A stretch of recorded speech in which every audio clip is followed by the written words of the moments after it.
अब यहाँ पे हम इसके अंदर ड्राई फ्रूट्स वगैरह जितने भी आपके पास होते हैं, नट्स वगैरह, वो आप इसके अंदर डाल सकते हैं। तो मैं इसके अंदर बादाम डाल रही हूँ। ये तकरीबन 1 प्याली के करीब मेरे पास बादाम थे, तो मैं इसके अंदर डाल रही हूँ। उसके बाद हम इसको डालेंगे कंटेनर में। किसी भी कंटेनर में डाल लें, लेकिन ऐसे कंटेनर का इस्तेमाल करें जिसके ऊपर आपके पास ड्राई, ये मैंने 8 से 10 घंटे के बाद इसको निकाल लिया। ठीक, अस्सलामुअलैकुम। आज की वीडियो में मिल्क कुल्फी की रेसिपी आपके साथ शेयर करने वाली हूँ। दूध वाली कुल्फी की रेसिपी बहुत ही आसान और सस्ती सी रेसिपी है। तो इसके लिए ना सबसे पहले मैंने 6 ब्रेड के स्लाइस लिए हैं। ठीक है, ये इस तरह, और ये मेरे पास जो है चीनी है। ब्रेड की हिसाब आपने इस तरह रखना होता है कि अगर आपके पास 1 किलो दूध है ना, तो आप 4 ब्रेड के स्लाइस ले लें।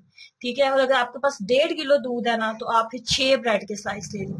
तो मेरे पास 1.5 किलो दूध था, उसके साथ मैं बनाने लगी हूँ, तो मेरे पास ये 6 ब्रेड के स्लाइस है। ठीक है, चीनी की मिकदार आप अपने हिसाब से रख सकते हैं, मैंने इस हिसाब से रखी है। ये मेरे पास कप चीनी का, देख लें, ये हमारा घर का खालिस दूध है, फुल फैट मिल्क का मैं यहाँ पे इस्तेमाल कर रही हूँ। तो दूध जो है ये मैंने उबाल लिया हुआ है। ठीक है, फुल गर्म है ये दूध। अब इसके अंदर 3 से 4 उबाल आ चुके हैं। तो सबसे पहले हमने क्या करना है, ये जो ब्रेड है ना, ठीक है, इसके हमने करने हैं छोटे छोटे स्लाइस, छोटे छोटे पीस हम कर लेते हैं जितने छोटे हो सकते हैं।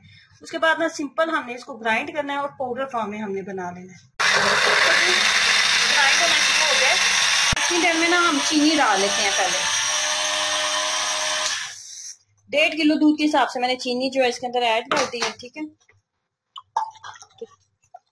तो चीनी को हम इसके अंदर मिक्स कर लेते हैं। ये पाउडर भी हमारा जो है, ये देखें, फाइन सा ब्रेड का, ये ब्रेड का बन गया हमारे पास चूरा। अब हमने इसको इतनी देर तक कुक करना है कि इसके अंदर थिकनेस आ जाए।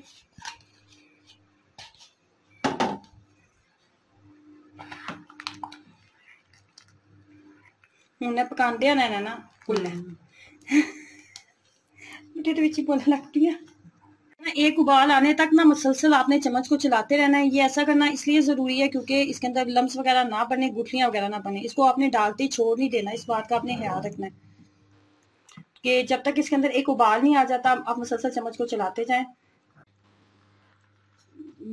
ये देखें, जैसे ही इसके अंदर थिकनेस आ गई थी ना, तो मैंने इसको अच्छा खासा ठंडा कर लिया था। ठंडा करने के बाद ना, उसके बाद हमने या तो आपने ग्राइंडर का इस्तेमाल करना है, ग्राइंडर के अंदर तमाम मिक्सचर डालें, या फिर आप हैंड ब्लेंडर का इस्तेमाल करते हुए आपने इसको जो है बिल्कुल क्रीमी फॉर्म में ले आना है। ठीक है, इसको आपने 5 मिनट हैंड ब्लेंडर को अच्छे से चलाना है। ग्राइंडर चला रहे हैं तो उसको भी 5 मिनट अच्छे से।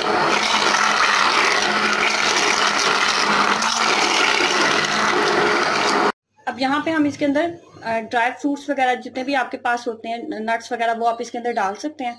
तो मैं इसके अंदर बादाम डाल रही हूँ। ये तकरीबन 1 प्याली के करीब मेरे पास बादाम थे, तो मैं इसके अंदर डाल रही हूँ।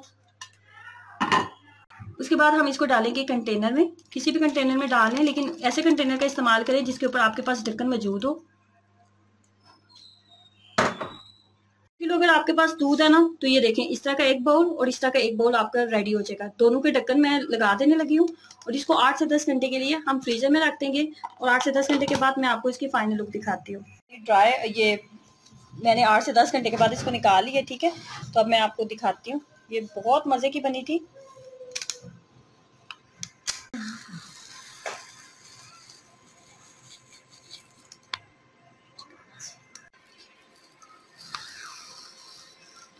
ये आइसक्रीम बिल्कुल आपको ऐसी लगेगी जैसे आप मार्केट की आइसक्रीम खा रहे हैं। बहुत ही सस्ती है, आसान सी रेसिपी है, और कोई भी माँ अपने बच्चे को बना के उसको खुश कर सकती है।